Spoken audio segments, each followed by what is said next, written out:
Present continuous tense, যে কাজ এক্ষুনি করা হচ্ছে বোঝালে তখন প্রেজেন্ট কন্টিনিউয়াস টেন্স হয়।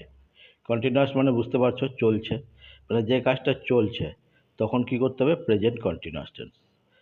যেমন আমি ইংরেজি পড়ছি, I am reading English. Sentence তৈরি করার নিয়ম, প্রথমে সাবজেক্ট, তারপর ভার্ব, তারপর অবজেক্ট, তাই তো? কিন্তু দেখতে হবে যে টেন্স কোন টেন্সে এটা বলা হচ্ছে। আমি ইংরেজি পড়ছি মানে কি? আমি এক্ষুনি ইংরেজি পড়ছি, তো এটা প্রেজেন্ট কন্টিনিউয়াস টেন্স। যখনই বুঝে নেবো এটা প্রেজেন্ট কন্টিনিউয়াস টেন্স, তার নিয়মটা হবে এইভাবে। প্রথমে দিতে হবে সাবজেক্ট, মানে কে পড়ছে? আমি পড়ছি, তাহলে আইটা সাবজেক্ট। আয়ের পর কি দেবো? অ্যাম, ইজ, আর, এই তিনটে অক্সিলারি ভার্বের মধ্যে যে কোনো একটা দেবো সাবজেক্ট অনুযায়ী। আই থাকলে হবে অ্যাম, হি থাকলে হবে ইজ, দে থাকলে হবে